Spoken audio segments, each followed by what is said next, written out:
to day 6 of the Outshine Virtual Film Festival for the Q&A for the beautiful Chilean feature film, Death Will Come and She'll Have Your Eyes. I'm Jen Kritz, the board vice chair, and thank the Lord, we have Juan Francisco, our translator here, because mi español es muy terrible. Hi, Juan Francisco Hidalgo, how are you? Hi, Jennifer. It's great to be here, and of course, interpreting for compatriots is always an added bonus. Well, don't lie to me. I mean, am I your favorite person on the Outshine board to translate for? You can lie. Definitely. That's what I thought. So magnifico! Our first panelist is the world-renowned, award-winning writer and director, known for the quality of his films and his extraordinary narratives. We are extremely honored to have Jose Luis Torres Leiva. Welcome, Luis. Jose Luis. It's such an honor to have you here. Muchas gracias por esta invitación. Estoy muy feliz de estar aquí esta noche.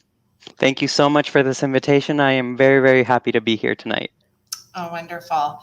Our second panelist is a fantastic actress known for Dignity, El Cielo, La Tierra y la Lluvia, and Verano. She has also done a tremendous amount of work in theater. We're thrilled to have you here, Julieta Figueroa. Hola. Hola, ¿cómo estás? Muchas gracias por la invitación. Thanks so much for the invitation. So, your film, congratulations on this beautiful film that the two of you guys made with your amazing team. Your film has been described as a contemplative poem about the human fear of death and the ways of dealing with it. What was it that inspired you to tell such a profound story, Jose? Bueno, primero su película, felicidades por hacer una película tan bella, la que obviamente ustedes dos crearon junto a su equipo. Muchas veces esta película ha sido descrita como un poema contemplativo respecto a este miedo muy humano a la muerte y cómo lidiar con ello. ¿Qué fue lo que los inspiró a ustedes a crear una historia tan profunda? Sí, bueno, principalmente el inicio como de esta historia fue porque varios amigos míos de mi generación, yo tengo 45 años, cuando yo tenía aproximadamente 40, fallecieron por distintas enfermedades, generalmente cáncer, y ellos, y eso me afectó mucho en realidad, me afectó como estar a esa edad y tener como esa muerte tan cerca con respecto como a personas que conocía durante mucho tiempo y que de un momento a otro enfermaban y bueno, no había escapatoria como hacia ese destino.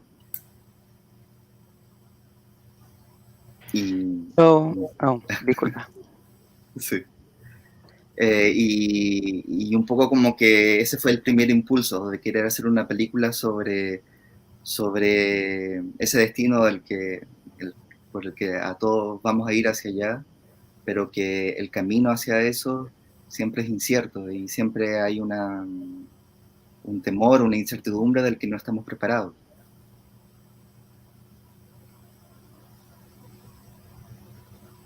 ¿Sí?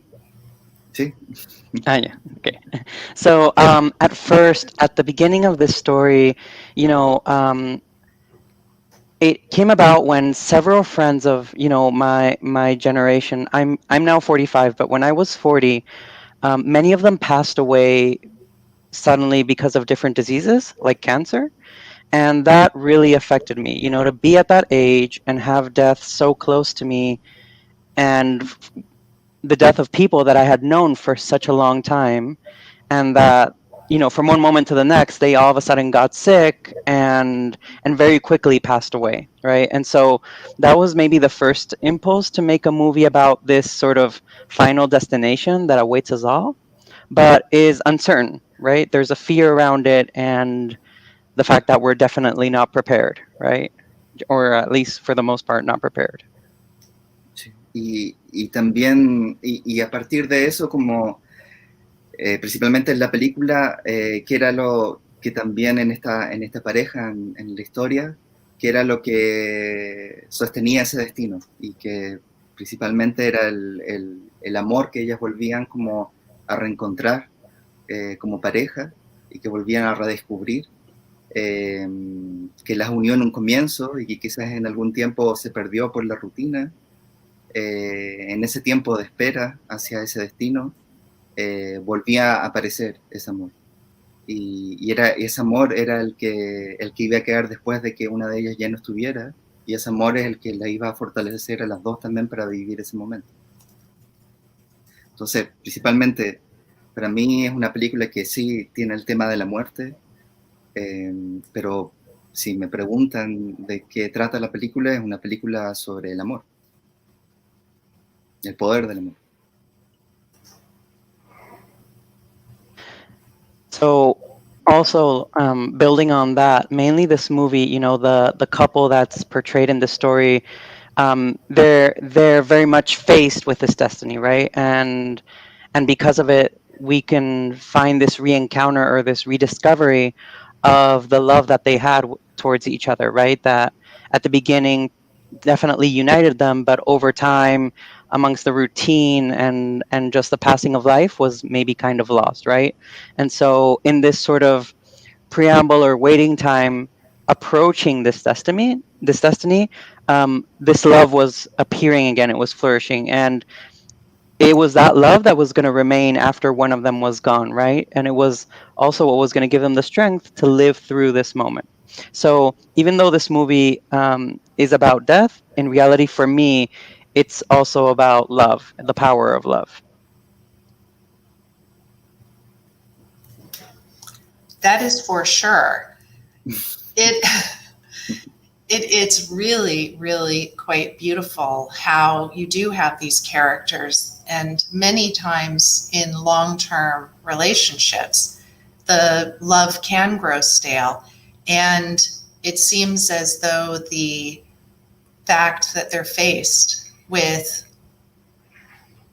an ending to their time together jumpstarts their love for one another. And I have to ask Julieta, what was that like playing that role? You had made a decision, your character, Maria, had made a decision to not undergo treatment any further. Tell us more about that process.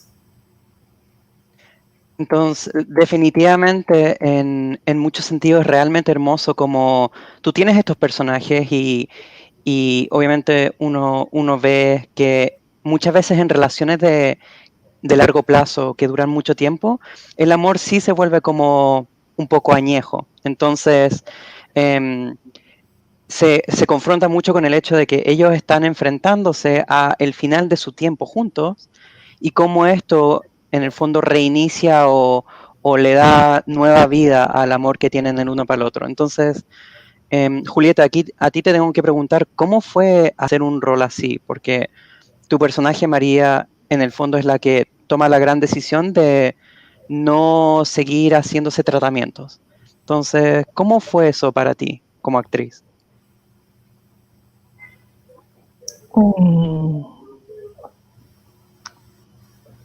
Yo creo que es importante decir que José Luis como director genera una atmósfera y un ambiente muy propicio para poder entrar a ese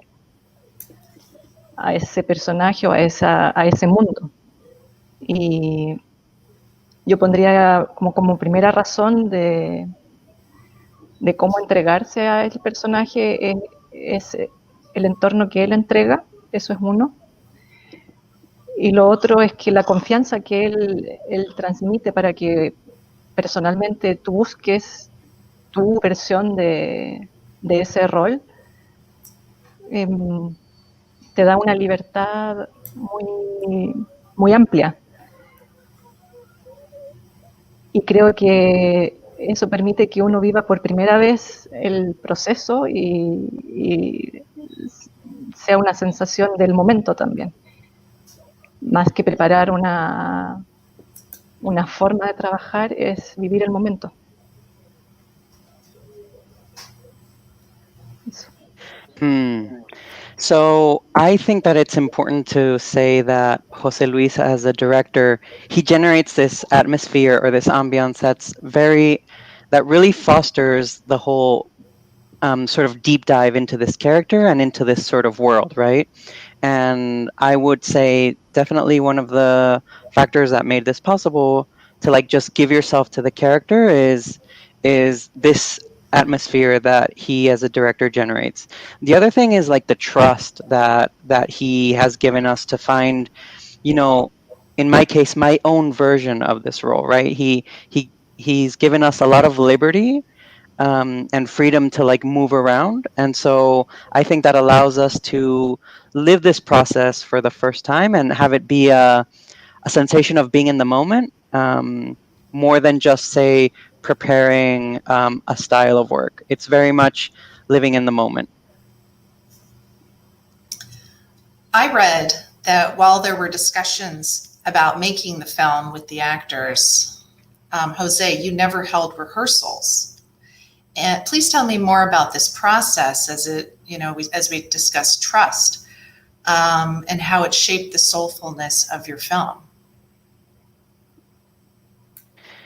Entonces, José, yo leí que en las discusiones a medida que se estaba haciendo la película con los actores, nunca tuvieron ensayos per se. Entonces, ahora que estamos hablando del tema de confianza, ¿nos puedes contar un poquito más de cómo fue este proceso para ti y por qué se dio así y cómo fue evolucionando? Sí, hay algo que me interesa con el trabajo con los actores, y en particular en esta película con las dos actrices principales, que tenía que ver también como conocer más allá del personaje. A Julieta yo la conozco hace muchos años porque somos amigos hace mucho tiempo, y las películas que yo he realizado, casi todas las he realizado con ella como actriz. Entonces también hay una cercanía ahí muy potente. Y con Amparo Noguera, la otra actriz, había trabajado algunas veces, pero también era primera vez que ella actuaba un rol protagonista en una película que yo hacía. Y para mí era importante como generar en ellas un vínculo a través del conocimiento de sus historias personales. Entonces, el trabajo que hicimos en realidad fue juntarnos a conversar durante varios días y contar sus experiencias, sus temores hacia el tema de la película, lo que ellas pensaban, sus propias experiencias con la muerte. Amparo, por ejemplo, un día nos contó sobre la muerte de su madre, cómo la había afectado y un poco el proceso que ella vivió en ese sentido con respecto a ese momento y al duelo. Y todo eso se fue nutriendo también la película. Fue nutriendo como estos momentos que habla Julieta de vivir los momentos mientras se filmaba la película. Y yo creo que eso para mí también era importante, de que ellas sintieran que cuando la cámara se encendía, ellas estaban viviendo ese momento. Y pasó muchas veces en la película que hubo algo muy emocional que brotaba de ellas con respecto a lo que estaban viviendo y la carga que tenían también como de estas conversaciones que habíamos tenido esas primeras veces. Entonces, en realidad los ensayos tenían que ver por un asunto como técnico en el momento de filmar, pero lo que sucedía ahí era algo que se venía trabajando desde antes, desde otro aspecto, un aspecto como mucho más personal de las actrices.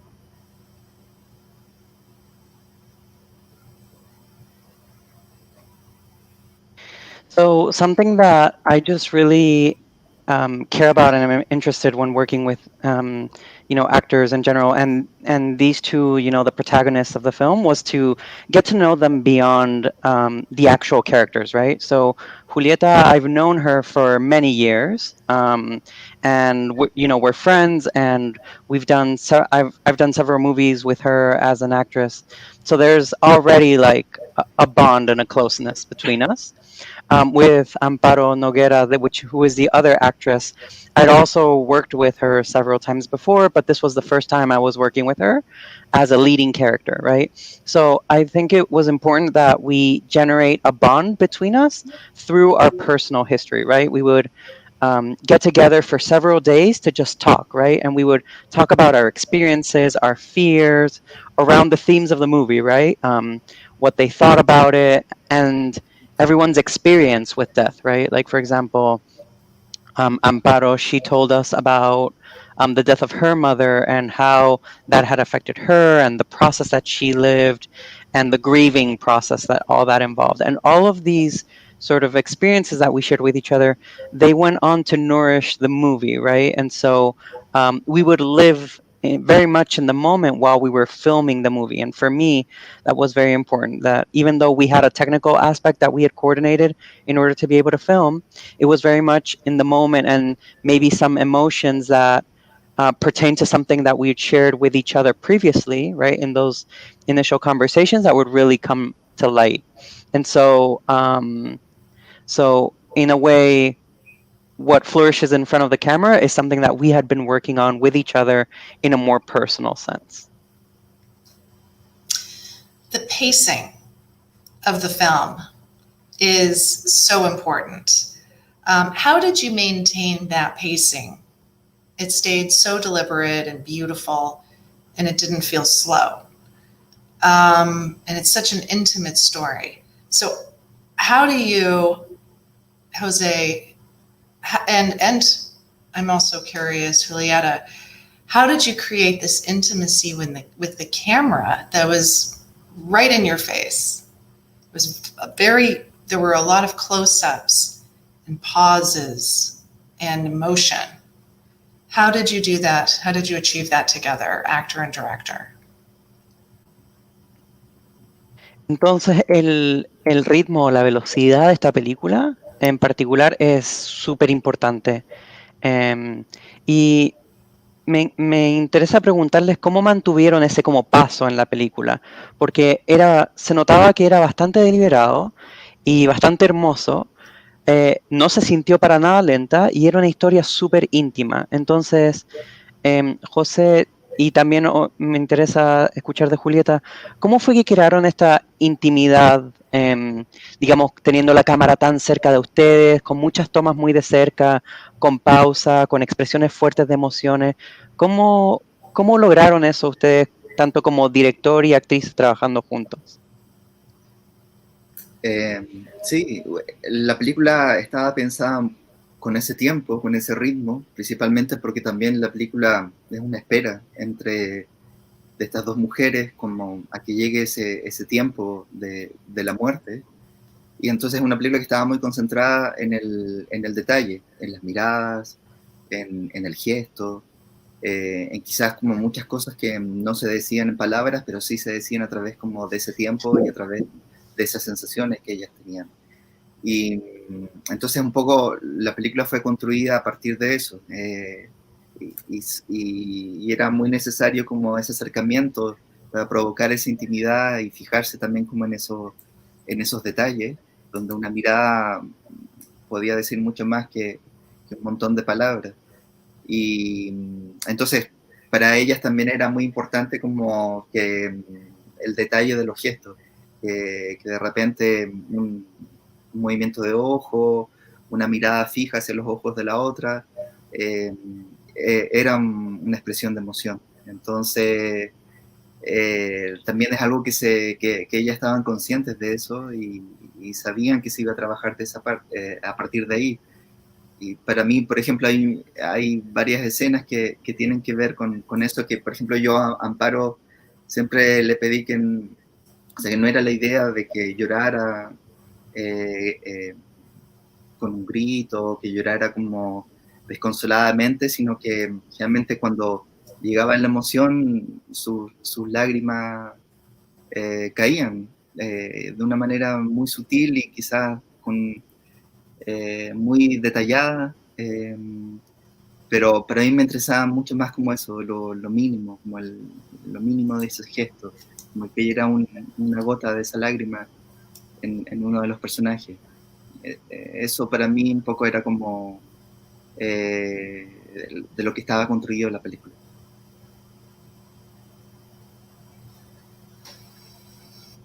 So, this movie is very much, designed with this pace, with this rhythm in mind, because this movie is about sort of the wait between these two women until the time of death arrives, right? And so, in many ways, it was focused a lot on the details, right? On looks, on gestures, on things that maybe weren't expressed with words, but they were clear between the pacing and the sensations that the actresses portrayed, right? So the movie was built on top of this, right? And so that's why it was so necessary to have all these close-ups to provoke that intimacy, but to also highlight these details like a glance that could say more than a whole bunch of words, right? For them, it was also very important, this attention to detail towards gestures, right? An eye movement or a fixating stare was very much an expression of emotion, right? And so this is something that they were definitely aware of. And for example, there were several scenes in which, when I was working with Amparo, I would ask her that, hey, it's not the point that you cry like it's the end of everything, right? With like screams and like with no consolation, right? That sometimes the emotion of like having the tear just drop in a subtle way and seeing that detail was so much more interesting, because um, these gestures is how the characters were built, right? And for me, a little bit of that's what brings about the entire movie as it was developed.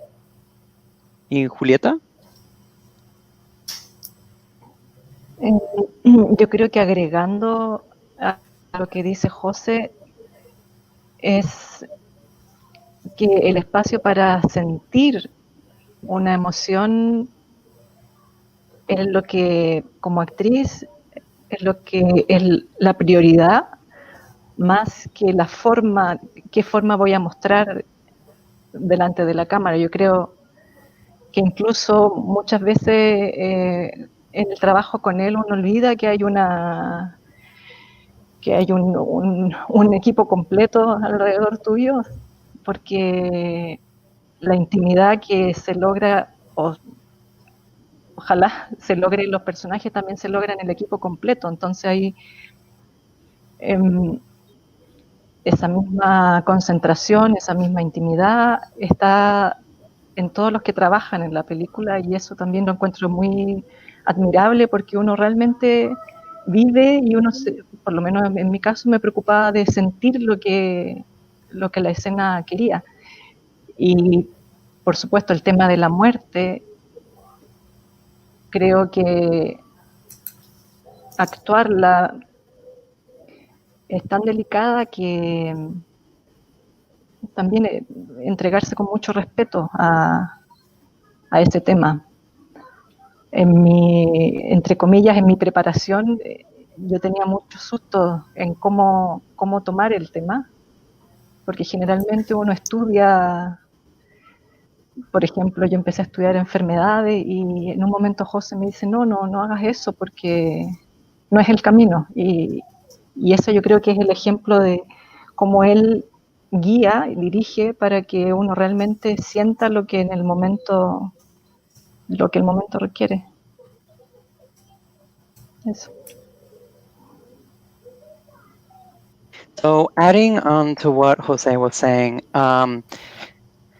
it's really about the space to feel the emotion that as an actress I have to prioritize more than say how I'm going to show it in front of the camera, right? So Many times as we were filming, I would forget that there was an entire team around me, right, or around us. And that's because the intimacy that was created, as we portrayed these characters and between ourselves was also very clearly an intimacy that was created with the entire team, right? And so that level of concentration and intimacy with all the people who worked in the movies, I think was admirable because, one gets to live it, right? And I was very much focused on feeling what the scene required, right? So, of course, the topic of death, um, acting around death is very delicate, right? And you have to be able to give yourself very much a lot of respect around that topic. And so in my preparation, I was scared as to how I would deal with the topic of death. And so, because generally, at least when I'm preparing, I study and I started studying about diseases, and Jose would say, no, no, no, that's not really the way. And so that speaks to how he guides us as a team into feeling what the moment actually requires. Wow. Well, on that topic,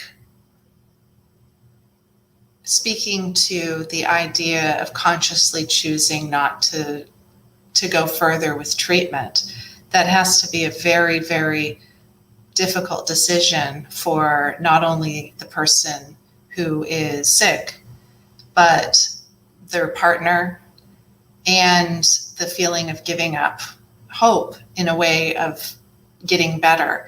How did you, Jose, make that decision that you wanted Maria to have made that, and yet Julieta plays it with a lot of empowerment and a lot of grace? Please tell us about that.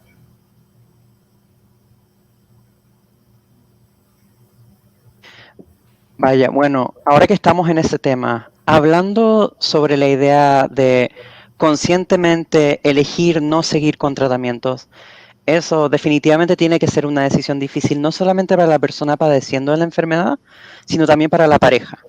Y esta sensación de dejar la esperanza como una forma de mejorar y de vivir mejor en esa etapa.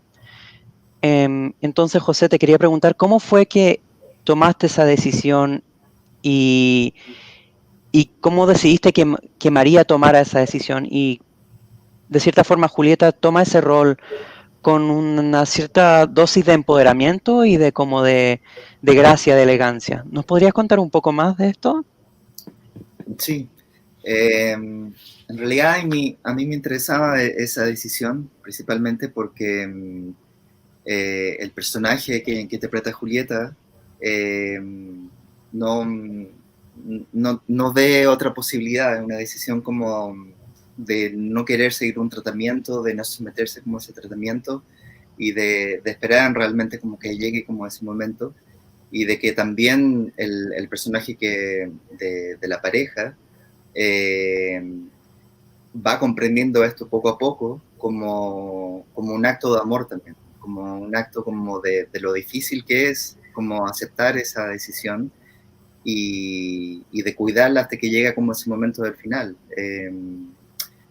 que obviamente para ninguna de las dos es fácil, pero también es entendible. Y eso es lo que, por eso yo decía al principio, es como lo que va sucediendo con ellas dos, principalmente con el personaje de la pareja, que es la que va a quedar, que ese amor, después de que ella en cuerpo ya no esté, es lo que va a seguir estando, es lo que va a mantenerla a ella. Y por eso ellas deciden irse a esta casa y deciden cuidarla hasta el final, por muy difícil que eso sea, como un acto de amor también, como un acto de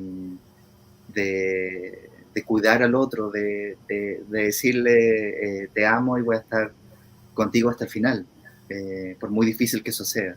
Para mí ese acto y esa decisión que toman ellas como con distinto peso es un poco como el centro de la película. es lo que ellas van comprendiendo y un poco como es lo que va a quedar en el personaje de la pareja. Es como, puede ser que ella rehaga su vida, que encuentre otra pareja o cualquier decisión que ella va a tomar, pero siempre va a estar eso que construyeron en ese último tiempo de espera, como una base en que va a permitir al personaje como sobrellevar ese momento.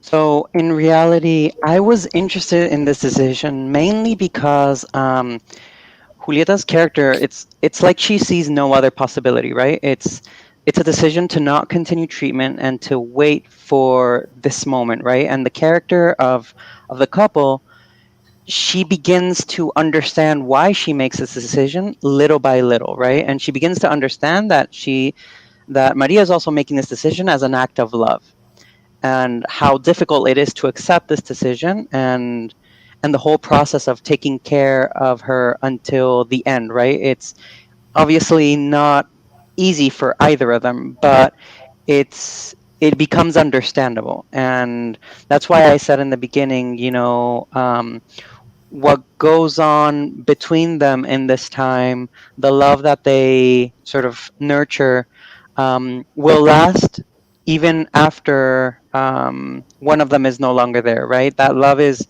going to sustain, the other person, right, the survivor. And that's why they decide to go to this house, and the partner decides to take care of Maria until the very end, no matter how hard it is, right? As an act of love, as an act of taking care of another person, to say, I love you and I'm going to be there until the very end, no matter how hard.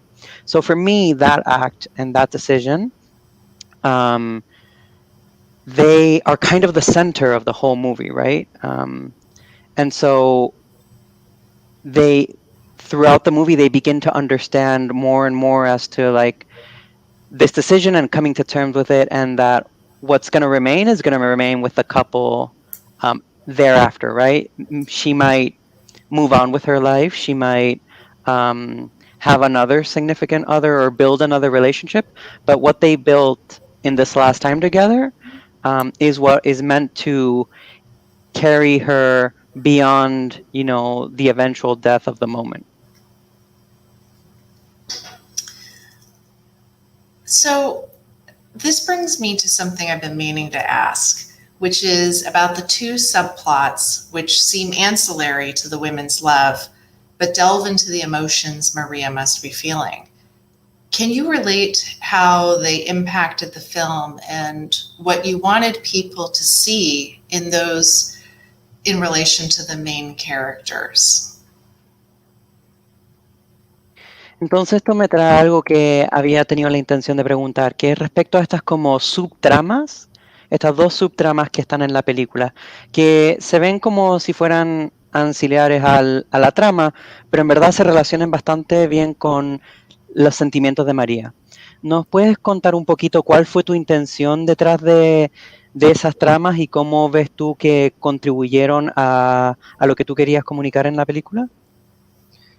Sí, para mí por decirlo así, esa segunda parte de la película, cuando ellas se mudan a esta cabaña en el bosque, un poco significa también en que la película cambia, por decirlo así, en esta trama como más realista, a una trama como que evoca estas imágenes de un sentir, de lo que está atravesando ella. Para mí era una película que iba a hablar sobre el tema de la muerte, pero que yo no quería concentrarme absolutamente como en la agonía de esa muerte, de mostrar como el día a día de cómo ella se iba enfermando cada vez más, sino que para mí era importante el sentimiento que provocaba en ella, lo que ellas iban redescubriendo.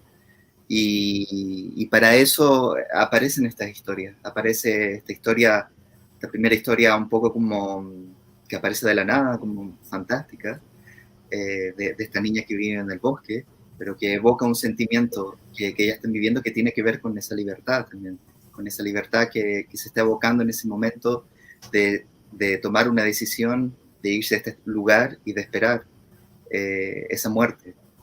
Y la otra historia un poco todo lo que conlleva también como de un recuerdo personal, de lo que significó para ella también el que le haya contado como esa historia su tío, y un poco todo lo que evoca con respecto a lo que ellas van a dejar, como ese primer impulso, como de conocerse, ese primer impulso que tiene que ver con el instinto, como con el acercarse como al cara a cara una con otra, y algo que ellas ya no van a tener. Y un poco como trae un poco como a la historia, como es ese sentimiento, que se va transformando en otra cosa también. Un poco también todo lo que aparece al final de la película, ese perro que aparece en la película, es un poco lo que va generando ese sentimiento, que es la proximidad también como del momento que va a llegar de la muerte. Y un poco la película en esa segunda parte se abre tanto narrativamente como en cómo abordar la historia, a través como de algo que puede ser medio invisible como demostrar en ella.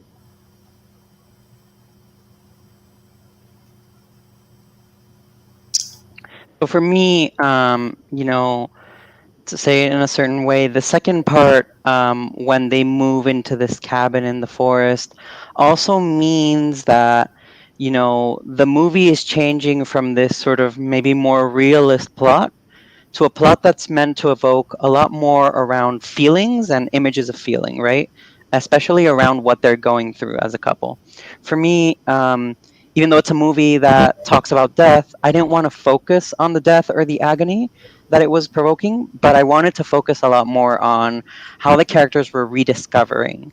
And that's why, you see in the first part of this story, where you see this child, this little girl in the forest, right? And that is sort of meant to help evoke a little bit of the feeling of freedom, right? That they were looking for as they were making this decision and choosing to wait for death, right?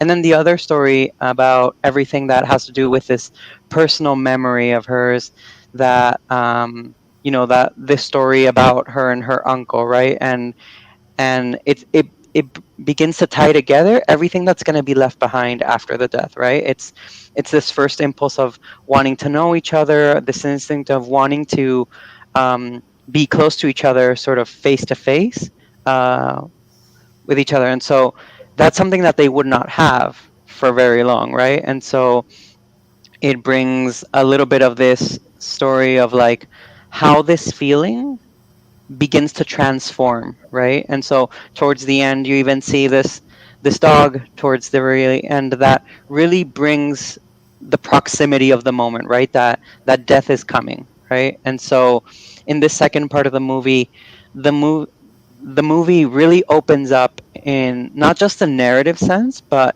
as to how the whole story is going to be tackled, in the fact that it's going to be based on things that are maybe, say, more invisible, right? Wow. Julieta, you and Amparo are truly a poem of love and the beginnings through your interpretation in this film. What do you walk away with having done this film? Julieta, tú y Amparo realmente fueron un poema de amor. Y me gustaría preguntarte, ¿qué te llevas después de esta experiencia?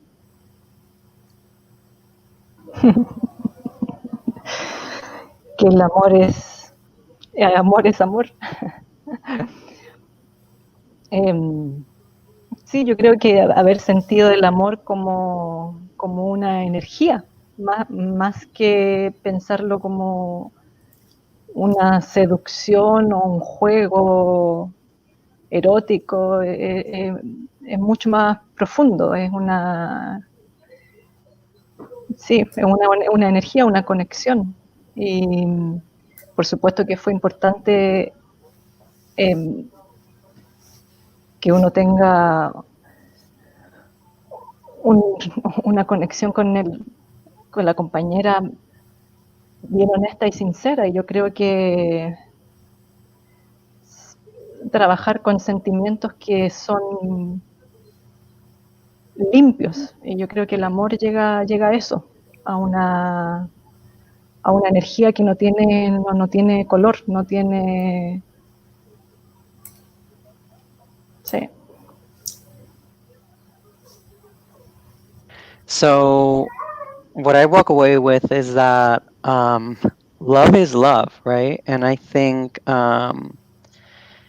having felt love is kind of like an energy, right? Feeling it as something much deeper than, say, a play of seduction or a game that might be borderline erotic, right? It was so much deeper. It was an energy. It was a connection, and of course, it was important to have this connection, this bond with my co-protagonist, right? This honest and sincere connection, and working from feelings that are clean, right? And so love really reaches that point where it's an energy that practically doesn't have a color, right? It just is. Jose, why did you decide to make this story about two women rather than a man and a woman? And what is the attitude in Chile nowadays towards gay people? Entonces, José, yo te quería preguntar, bueno, tú elegiste hacer esta historia sobre dos mujeres y no sobre un hombre y una mujer, ¿cierto? Entonces, te quería preguntar un poquito sobre esa decisión y si nos quieres contar un poquito sobre la actitud que existe hoy en día en Chile respecto a lo que es y la homosexualidad. Sí. Bueno, yo de ser sincero que cuando comenzó esta historia, desde que yo la ideé antes de escribir el guión, siempre fueron dos mujeres y siempre tuve en mi cabeza a Julieta y Amparo. Fue como algo que surgió desde el comienzo de la historia. Principalmente creo que uno, porque quería trabajar con ellas y escribí los personajes pensando en ellas desde un comienzo, pero también porque había algo que a mí me interesaba mucho de trabajar con... Bueno, una película que estaba construida en base al detalle, a esas miradas, algo como muy delicado con respecto como a cómo se iba a contar la historia.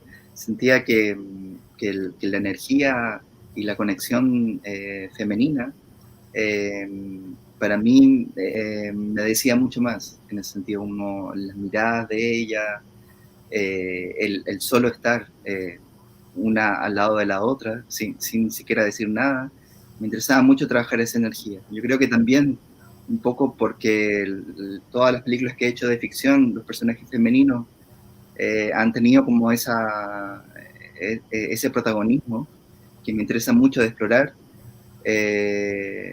porque encuentro que hay un misterio ahí con respecto como a esa energía que traspasa la pantalla y que siempre me ha llamado mucho la atención, primero como espectador, de las películas que a mí me atraen como espectador. Realmente son películas que tienen estos personajes femeninos potentes o que tienen un rol como muy primordial dentro de las películas. Y con respecto a la segunda pregunta, sí, bueno, ha cambiado mucho como el último tiempo la aceptación y la visión como de la homosexualidad en Chile.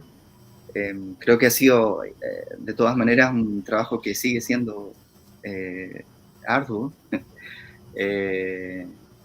pero sí hay mucho más aceptación en ese sentido, pero sí, ciertos puntos siguen siendo muy difíciles también. Y creo que no es solo acá en Chile, también de repente uno ve quizás en lugares que uno piensa donde hay más apertura, siempre sigue siendo difícil. También de cómo uno lo ve, creo que también hay algo acá que siempre ha sido difícil, que siempre fue un estigma. Entonces para las personas también, los que lo vivimos, también es difícil como el convivir y que te acepten en ese sentido. Entonces yo creo que si bien se han logrado muchas cosas, hay mucho trabajo por hacer. Hay algo que se necesita trabajar para que nos veamos todos en realidad a los ojos para hablar como sobre estos temas, y no lleno de prejuicios, sino que nos veamos como personas que podemos hablar como frente a frente sobre estos temas.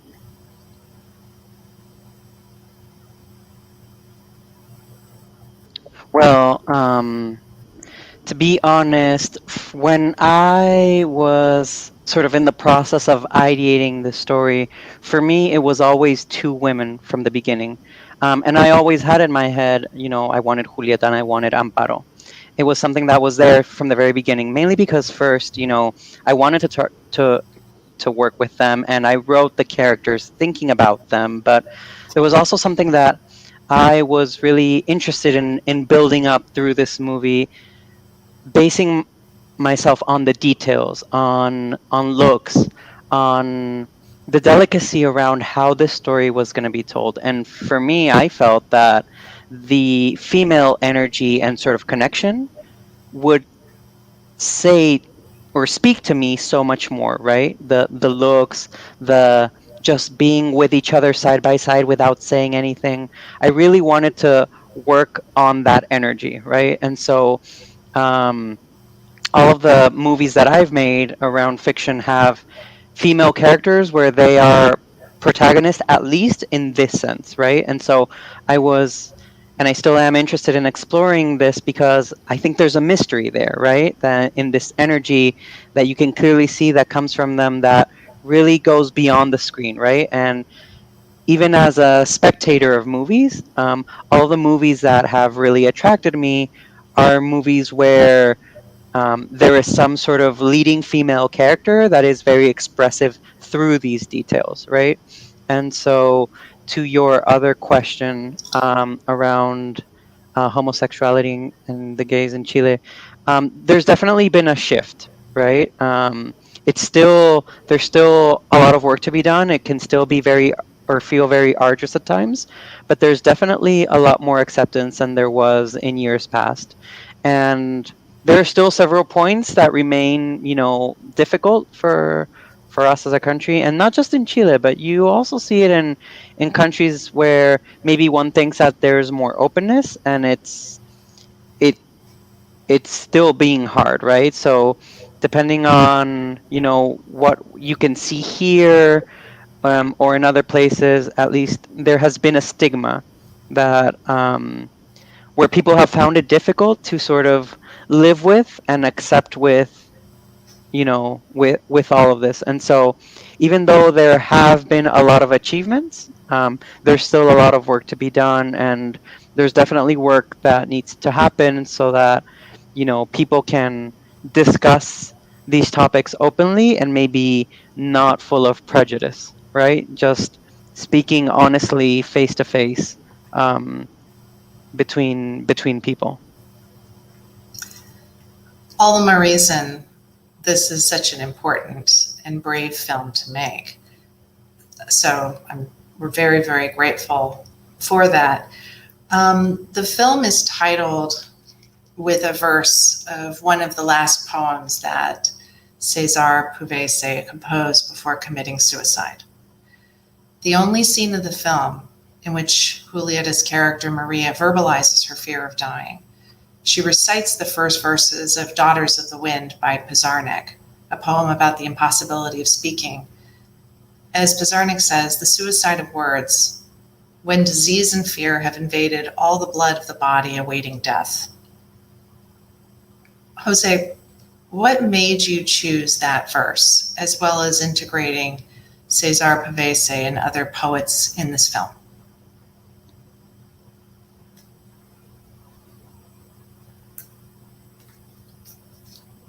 Bueno, y esto también es mucha razón por la cual esta es definitivamente una película tan importante y tan valiente de hacer. por la cual definitivamente estamos muy agradecidos por eso. El título de la película viene de un verso de uno de los últimos poemas de César Pavese antes de que falleciera. Y en una de las pocas expresiones, o sea, de miedo a la muerte que nos muestra María, lee uno de sus poemas, donde entre otras cosas habla de todos los miedos de la sangre antes de llegar a la muerte. ¿Qué te hizo, digamos, elegir esos versos y qué te hizo también tener el deseo de integrar a César Pavese y a otros poetas en la película? Bueno, fue una parte importante en la creación de la película. También cuando ocurrieron estos hechos y conté al comienzo de muchos amigos que habían muerto en ese periodo, yo había terminado de leer un libro de Pavese que se llama El oficio de vivir, que es un libro que fue el último libro que él escribió, y un libro donde es una especie de diario sobre su último tiempo, donde habla sobre la creación literaria, pero también habla sobre la muerte y habla también como de sus reflexiones como de lo que finalmente terminó siendo su suicidio.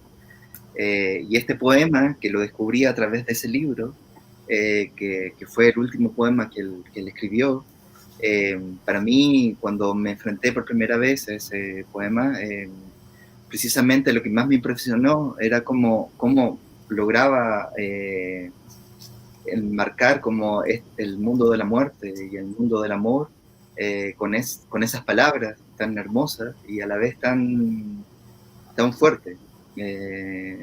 Entonces, esa misma sensación que tuve al leer el poema y esa misma sensación que tuve al leer en sus últimos escritos, era un poco lo que quería trabajar en la película. Por eso finalmente titulé la película como ese último poema que él escribió, porque había un equilibrio entre la muerte y el amor que de repente son difíciles de imaginar juntos, pero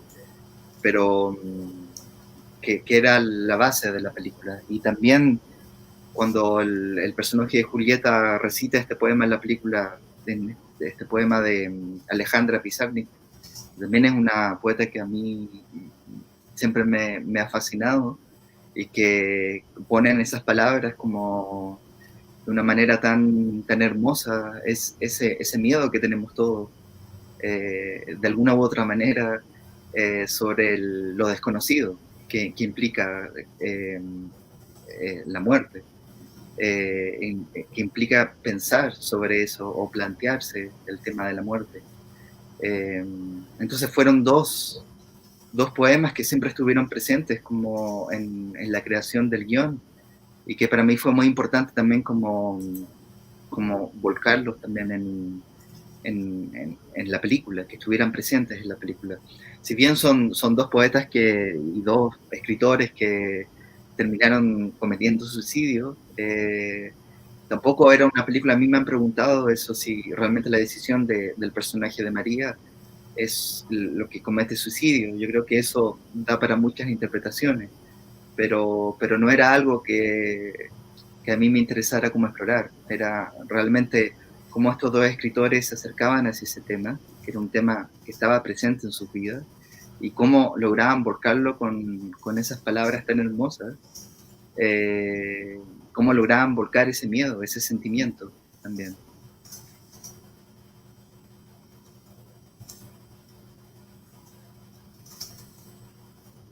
So it was definitely important, you know, in this whole lapse of my life where, you know, I mentioned before that I had a lot of friends passing away more or less at the same time.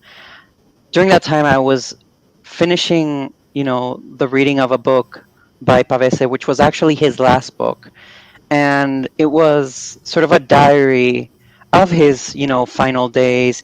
And he speaks about, you know, his creative process, and he talks about death and his reflections, and that, you know, eventually we know that he committed suicide, right? And so this poem that I discovered in his book, which was actually the last poem that he wrote, for me, when I faced all of this, I was really impressed by how he was able to frame the world of death and love with such beautiful and heartfelt words, right? And so those same sensations that I got when I was reading these poems and some of his last pieces of writing were the ones that I really wanted to explore in the movie, and that's why I gave the movie this title, right?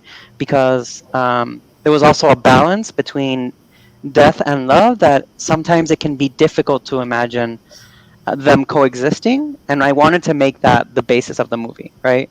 Like when Julieta's character begins to recite Alejandra Pizarni, who is also a poet that I've always been fascinated with, and who is capable of putting all of these fears in such beautiful words, right? And she touches upon this theme of all of the unknown and uncertainty that revolves around death, right? It involves, you know, it really incites you to think and to like face death in many ways. And so these were two poems that were very present in the creation of the script, and for me it was very important that they were literally present, right? And even though these two writers, they committed suicide, I've had this question asked before, where is the decision that Maria makes, is it akin to committing suicide, right? And while that question can lead to several interpretations, it wasn't necessarily what I was looking to explore, right? It was more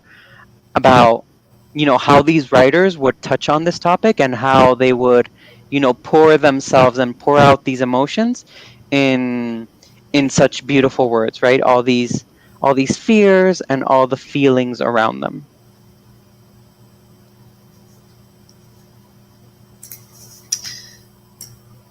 So,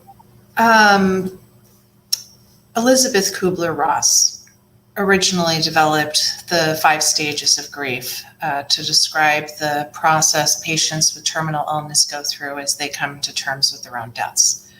Jose, you chose the last stage for this film, the stage of acceptance, where Maria embraces mortality or inevitable future. I don't think a film has ever addressed this stage in such a profound way. Thank you for making us find hope in what we fear most. And Julieta, thank you for going so deep in such a scary place that allows us to reflect on our own mortality and hope as a new beginning. This film is a true poem.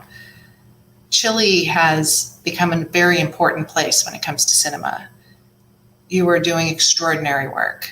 You are clearly a director that many major actors are enthusiastic about working with, Jose, and both Julieta and Amparo Noguera have enormous bodies of work.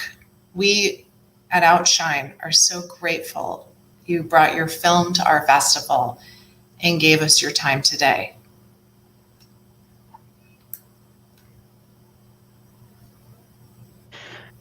Elizabeth Kubler-Ross originalmente desarrolló las 5 etapas del duelo, un poco para explicar como el proceso por lo cual pasan personas que están sufriendo enfermedades terminales. Y en esta película obviamente se nota una y otra vez como el tema principal de María está siempre en aceptación. Y es muy difícil encontrar otras películas que han tocado en este tema de una forma tan intensa, y la verdad les quiero agradecer mucho por eso.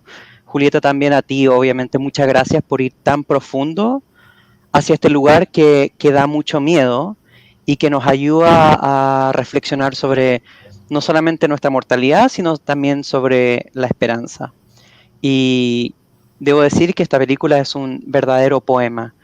Chile se ha vuelto un lugar muy importante para el cine últimamente, y ustedes están haciendo un trabajo extraordinario.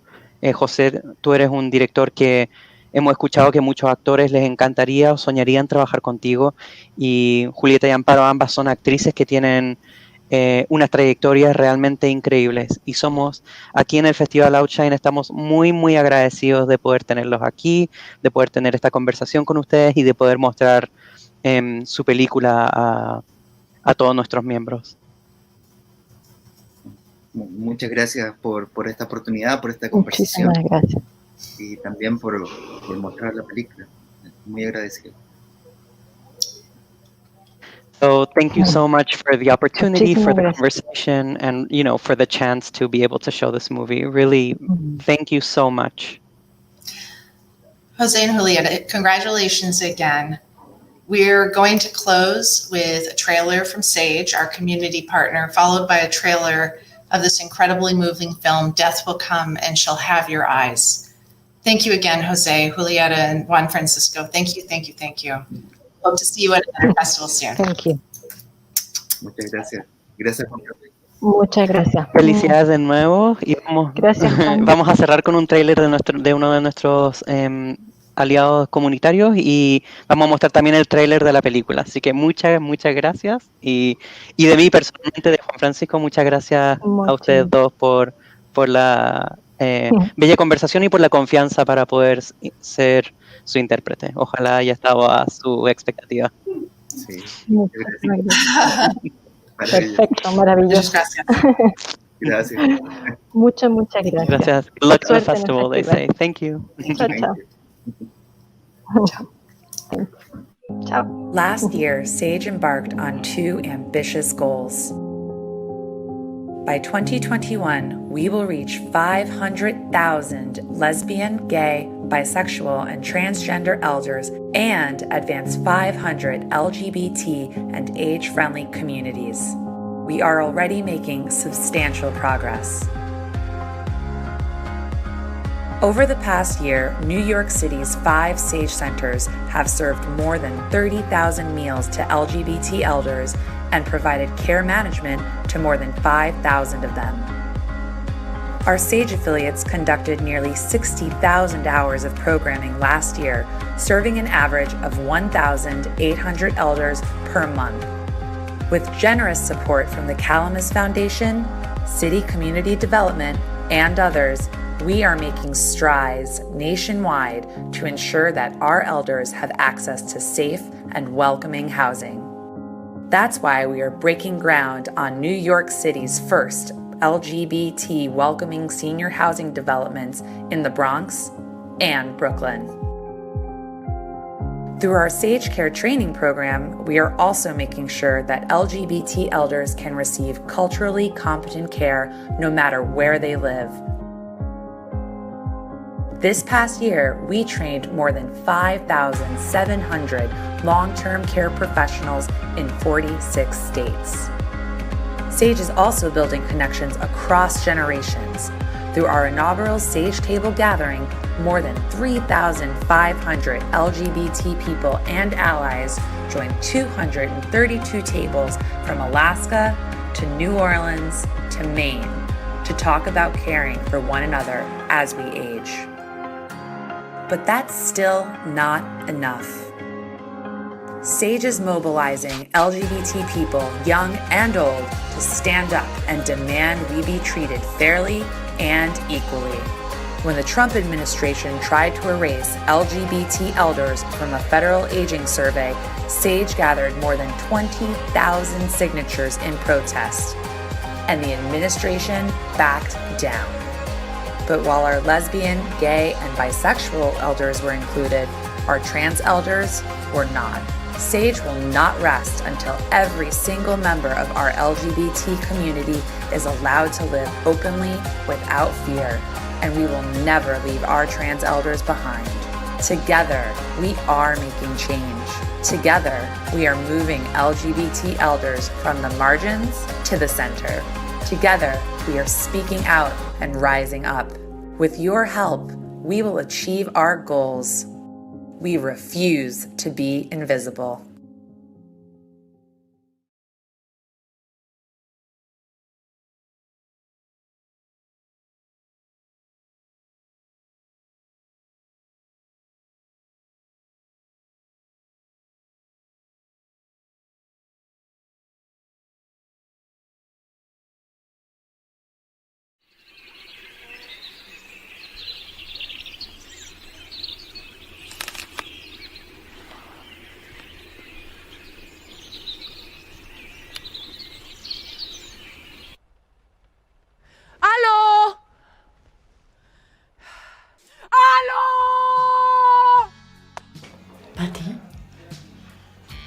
Patty, ¿qué pasa con los exámenes?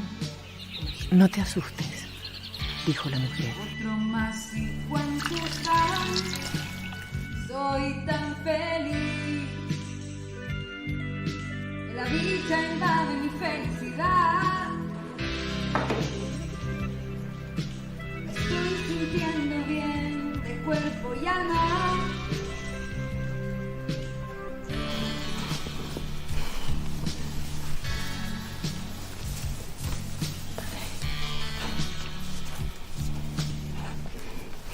Te amo. No hay nada que perdonar.